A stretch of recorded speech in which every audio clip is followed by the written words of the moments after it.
Welcome to the deep dive. We take the sources you give us and, well, we cut through the noise to get you the core insights. Today, we're tackling, let's call it a ghost that haunts pretty much every project, whether you're building an app, planning an event, or even, putting up a building. It's this desire for the perfect trifecta. Yes, the eternal quest. You want it fast, you want it cheap, and you want it absolutely top quality. It's like searching for a unicorn, really. Yeah. And our sources are pretty clear on this one. In the real world, that unicorn, it's usually just a horse wearing a party hat. Okay, so time for that reality check right up front, because this isn't just like a feeling people have, it's a fundamental model in project management. We're diving into the project management triangle. You probably know it as the iron triangle. Exactly. And our mission for you today isn't just to, define the triangle again. We figured you probably know the corners. Our goal is really to unpack the hard strategic trade-offs this model forces you to confront. We want to help you move past just knowing the constraint exists and into actually using it for, informed decision-making. I think that's crucial. Moving from just, oh, here's a constraint, to, okay, how do we strategize with this? So let's frame the model real quick. At its core, the iron triangle shows that three main things control any project, and they're fundamentally linked. Change one. And the other two have to shift to keep things balanced. That's the crux of it. Those three are time, meaning your schedule, your deadline, cost the budget, obviously, and scope, which, people often lump in with quality. These three are always sort of pulling against each other. Okay, let's tackle that scope versus quality thing right away, because it does cause confusion. Our sources seem to use them almost interchangeably sometimes. What's the actual difference? That's a good point. So when project managers talk about maybe reducing quality to meet a deadline or budget, what they usually mean, practically speaking, is reducing the scope. Cutting features that aren't absolutely essential, maybe simplifying the design, delivering fewer nice-to-haves. It tends to be the easiest lever to pull without completely wrecking the budget or the timeline. Actual quality, like, is the thing built well? Is it reliable? That ideally shouldn't be compromised. But the scope, how much stuff you're building, that's often where the give happens. Got it. So quality is how well you do work. Scope is how much work you do. Makes sense. Now, okay, this triangle concept, it's been around for decades. Why is it still so foundational when, you see newer frameworks adding things like risk or customer satisfaction as maybe a fourth corner? That's a really sharp question. The iron triangle stays so fundamental because time, cost, and scope are essentially the physical constraints of getting the project done. They define the delivery structure. Things like risk, that's often a consequence of messing up the balance within the triangle. Customer satisfaction, that's an outcome. The triangle gives you the levers you can actually pull before you even start the work or, during the planning. If someone demands the absolute perfect highest scope system delivered tomorrow for basically nothing, well, the triangle shows you why that's just not possible. Those limits are real. When you see it like that, it sounds less like management theory and more like, physics, like the law of conservation of project energy or something. Pretty much. It's about the inherent trade-offs. And what happens when stakeholders just ignore the physics and demand all three? Well, the project doesn't magically work out. Instead, one element, or sometimes all three, just breaks under the pressure. The triangle helps us see where that breaking point is likely to be. Okay, so let's predict some outcomes then. Our sources map out the three sort of unavoidable compromises you face when you prioritize two elements over the third.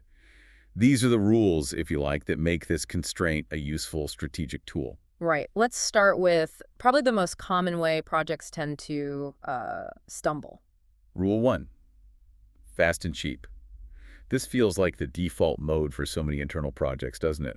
We need it yesterday, and there's no money. Exactly. And when you prioritize speed and low cost, the almost universal truth, which we see again and again, is that quality is going to suffer. The corners you cut to hit that deadline and stay within that tiny budget, they show up directly in the final product. Maybe it's buggy, maybe it's not durable, maybe it just doesn't do everything it was supposed to. And we should probably look beyond just, say, shoddy construction work, right? In software development, this trade-off even has a specific name, doesn't it? Technical debt. Technical debt is a perfect example. Absolutely. It illustrates the hidden cost of fast and cheap beautifully. So, you hit the deadline, that's fast. You stayed under budget, that's cheap. Maybe by skipping proper testing, using quick hacks in the code, not running documentation, you got the thing out the door, okay.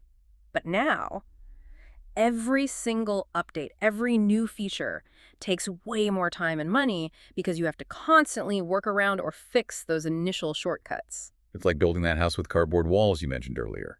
You save time and money now, but next year you're paying triple to tear them down and put up proper ones. You basically just borrowed quality and time from your future self. And that future payment isn't just about money, is it? It hits team morale, makes the system unstable, slows down future innovation. The initial saving, it's often just an illusion. Okay, so if Rule 1 teaches us that quality pays the price for fast and cheap, what about when speed is absolutely critical, like a genuine high-stakes emergency project? That brings us to Rule 2, fast and high quality. Right. If you demand speed and you insist on maintaining high quality or a large scope, then you just have to accept it. You're going to pay more. A lot more, usually. In this scenario, time effectively becomes the scarce, expensive commodity you're buying your way out of lacking. The sources mention things like high-end consulting or specialized manufacturing. If a company absolutely needs, say, a perfect regulatory system built in 3 months instead of the usual 9, what happens to the cost? Well, you have to pour resources into it. You can't just wait to hire people through the normal process. You bring in expensive specialist contractors, the best you can find, who can start immediately and probably work crazy hours. You're essentially compensating for the lack of time by throwing overwhelming financial resources at it. The end result, yeah, it'll be high quality, it'll be delivered fast, but the budget, it'll likely skyrocket, maybe double or triple what it might have cost otherwise. That really reframes expensive, doesn't it? It's not just materials or basic labor. It's the premium you pay to compress time. It's the cost of scarcity, really.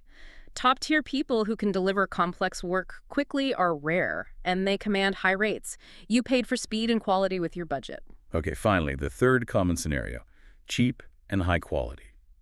We want perfection, or at least a really comprehensive scope, but the budget is absolutely fixed and probably quite tight. This is the domain of the slow project.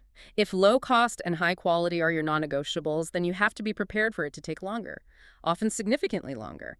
This kind of project moves slowly because it's maximizing cost efficiency and being super diligent about quality every step of the way. This feels like the hardest one to sell internally sometimes. People can mistake slow for inefficient. But why is time the thing that has to give here, even with a great team? Because getting high quality on a low budget demands meticulous planning. It means shopping around for the best prices on everything, maybe negotiating hard with suppliers, finding clever ways to use existing resources. All of that takes time. You simply can't rush optimization if you're not willing to spend more money.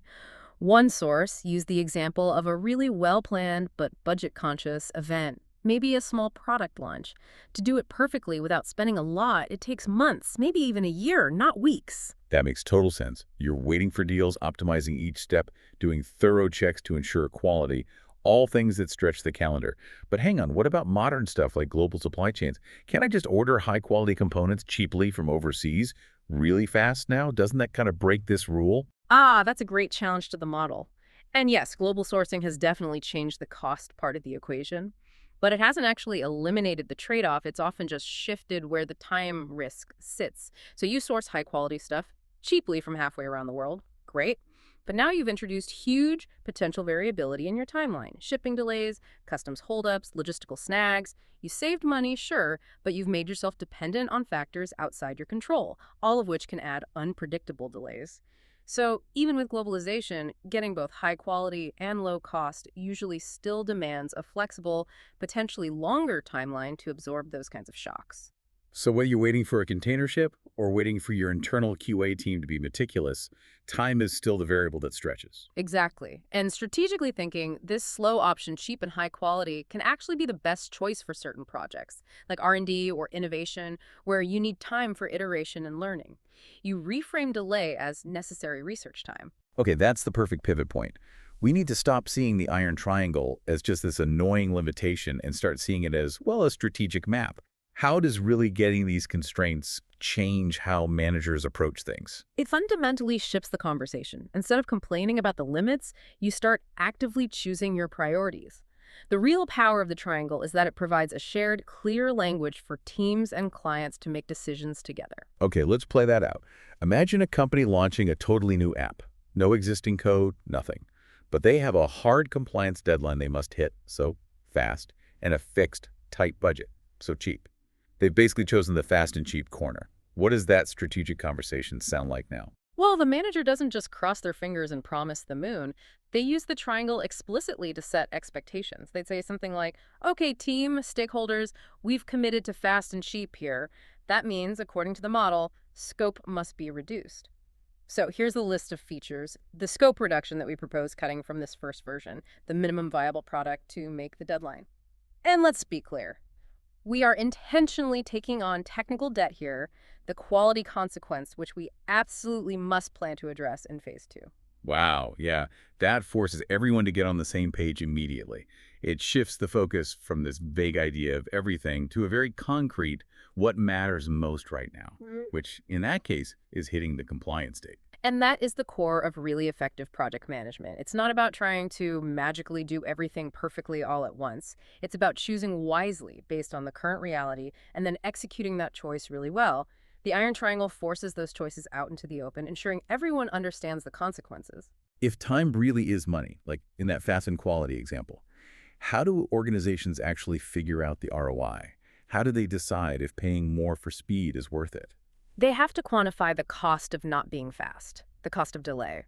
For instance, if there's a market window that closes in 6 months, then every single day you're late after that window might represent a huge chunk of lost potential revenue, maybe even 100% lost potential.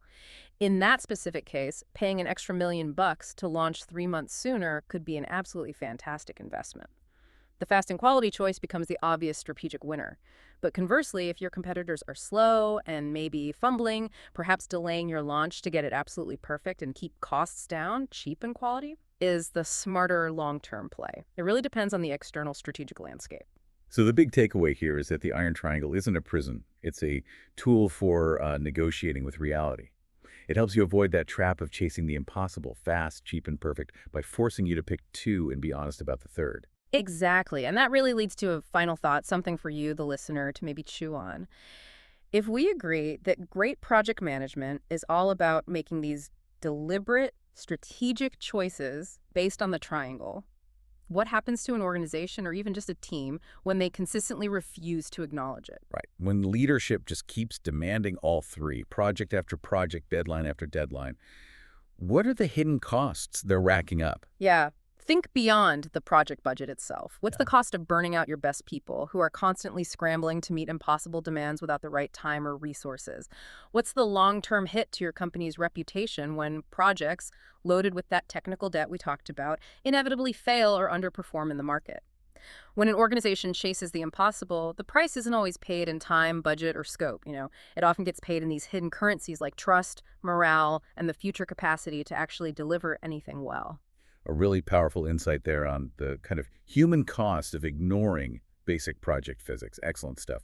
Until next time, keep choosing wisely.